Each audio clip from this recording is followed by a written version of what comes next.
Tetapi Petrus berkata, emas dan perak tidak ada padaku, tetapi apa yang kupunyai kuberikan kepadamu. Demi nama Yesus Kristus, orang Nazaret itu berjalanlah. Itu yang dikatakan. Demi nama Tuhan Yesus Kristus, orang Nazaret itu berjalanlah. Lalu ia memegang tangan kanan orang itu, membantu dia berdiri. Seketika itu juga kuatlah kaki dan mata kaki orang itu. Jadi Petrus berkata, demi nama Yesus Kristus orang Nazaret itu berjalanlah. Kemudian Petrus memegang tangan kanan orang itu dan membantu dia berdiri. Seketika itu juga kuatlah kaki dan mata kaki orang itu.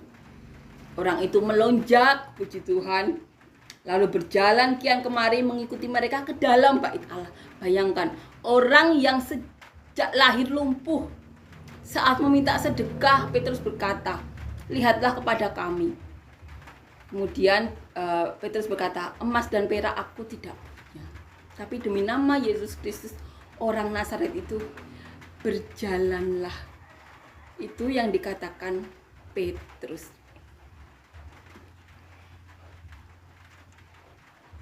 Ia melonjak berdiri lalu berjalan kian kemari mengikuti mereka ke dalam bait Allah, berjalan dan melompat-lompat serta memuji Allah. Kita bayangkan, orang yang cacat sejak lahir tidak bisa berjalan.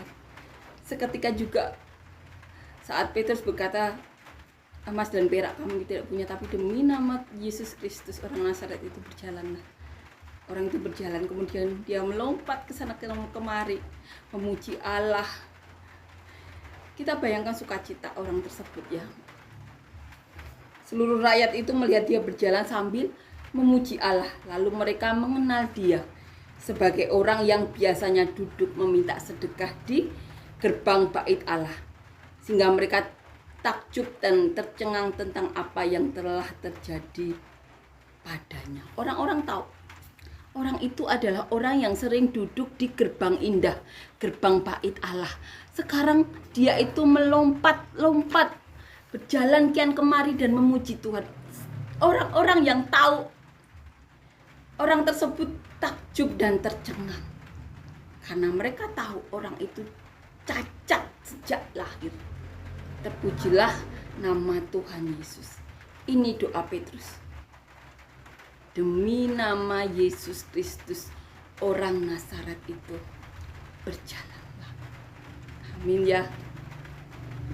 Nama Tuhan Yesus dipermuliakan. Petrus